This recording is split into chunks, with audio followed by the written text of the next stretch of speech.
Adik-adik, pada video kali ini kita akan belajar latihan soal bahasa Indonesia kelas 4 bab 4.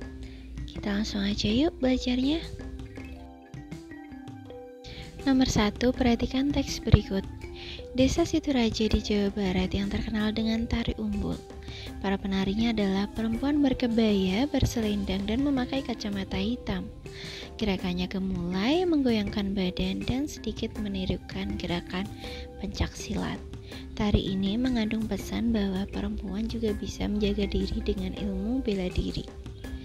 Ide pokok dari paragraf di atas yaitu titik-titik. A. Desa Situraja terkenal dengan tari umbul. B. Penari umbul adalah perempuan berkebaya. C. Gerak tari umbul gemulai dan meniru gerak pencaksilat. D. Tari umbul menunjukkan perempuan bisa menjaga diri. Nah, anak-anak perlu ingat ide pokok itu bisa di awal, bisa di akhir, ataupun bisa di awal dan di akhir ya, tergantung kalimat utamanya. Nah, pada teks ini ide pokoknya adalah terdapat pada kalimat pertama. Jadi jawabannya adalah A. Desa Situraja terkenal dengan tari umbul. Nah, anak-anak, ide pokok itu biasanya kalimatnya itu lebih umum, jadi masih secara keseluruhan, bukan lebih detail. Sedangkan kalau ide pendukung itu kalimatnya itu seperti menjelaskan ide pokok, jadi lebih detail lagi, lebih jelas gitu. Nomor 2, anak-anak perhatikan dulu poster di atas. Nah, poster di atas itu dibuat dengan tujuan titik-titik. A. Menunjukkan keberagaman budaya di Indonesia. B. Menginformasikan budaya Indonesia harus dilestarikan. C. Menceritakan persahabatan walau berbeda budaya. D. Mengajak untuk melestarikan budaya Indonesia. Nah, anak-anak perhatikan pada poster ini itu ada tulisannya mari lestarikan kebudayaan Nusantara. Nah, jadi poster ini dibuat dengan tujuan D. Mengajak untuk melestarikan budaya Indonesia. Nah, kalimat ajakan seperti ini itu juga disebut sebagai kalimat persuasif. Tujuannya adalah untuk mengajak pembacanya atau penontonnya untuk melakukan apa yang kita instruksikan, seperti itu. Nomor 3, berikut ini salah satu contoh kalimat persuasif yaitu titik-titik. A. Ayo minum air putih minimal 8 gelas setiap hari. B. Melihat isi dunia dalam sebuah buku. C. Membuang sampah sembarangan mengakibatkan banjir. D. Tidak ada kata terlambat untuk membaca buku. Nah, anak-anak perlu ingat kalimat persuasif itu adalah kalimat mengajak. Jadi biasanya itu memakai kata ayo atau mari, atau berisi kalimat yang ajakan, mengajak kita melakukan sesuatu. Nah, di sini yang paling tepat adalah A. Ayo minum air putih minimal 8 gelas setiap hari. Nah, ini kita diajak untuk minum air putih minimal 8 gelas sehari. 4. Adit akan bertanya kepada Pak Anton terkait cara menanam jagung. Pak Anton berperan sebagai titik-titik. A. Pewawancara. B. Narasumber. C. Reporter. D. Penulis. Nah, Adit ini akan bertanya ke Pak Anton cara menanam jagung. Jadi, Pak Anton itu adalah orang yang ditanyai Adit. Nah, dalam wawancara disebut B. Narasumber. Nomor 5, Banu ditugaskan ibu guru untuk mewawancarai seniman lokal. Berikut ini yang harus disiapkan oleh Banu sebelum melaksanakan wawancara yaitu titik-titik. A. Daftar pertanyaan. B. Daftar jawaban. C. Alat pemutar rekaman. D. Laporan hasil wawancara. Nah, anak-anak, ketika wawancara itu kita harus mempersiapkan segala hal, mulai dari sebelum wawancara, ketika wawancara, dan sesudah wawancara. Jadi di sini pertanyaannya adalah sebelum wawancara. Jadi jawaban yang paling tepat adalah A. Daftar pertanyaan. Nah, daftar pertanyaan ini sangat penting dan harus kalian siapkan sebelum wawancara. Jadi ketika kalian wawancara, kalian sudah tahu apa yang akan kalian tanyakan.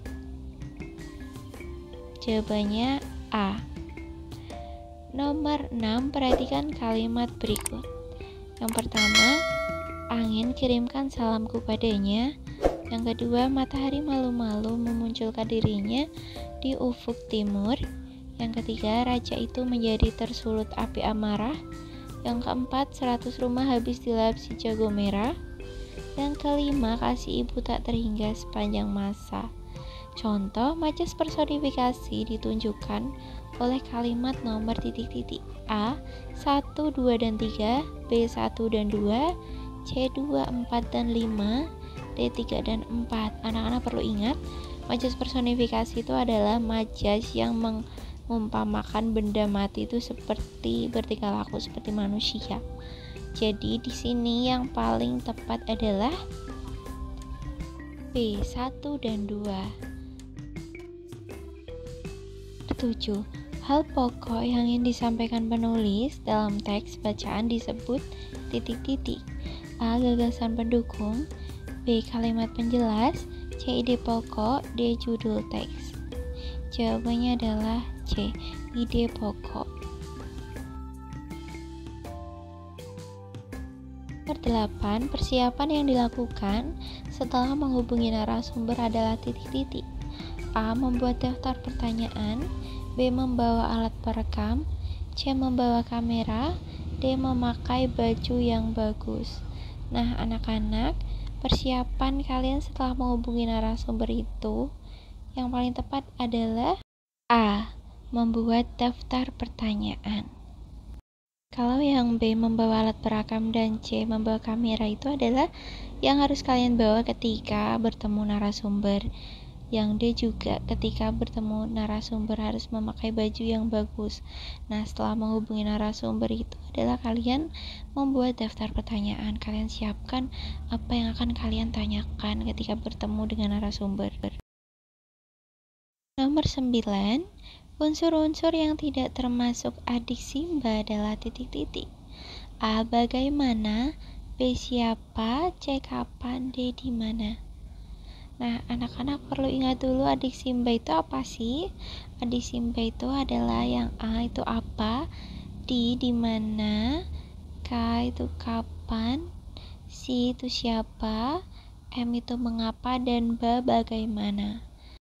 Nah, di sini yang A bagaimana itu termasuk, B siapa juga termasuk, C kapan juga termasuk, D di mana juga termasuk. Jadi semuanya jawabannya adalah termasuk.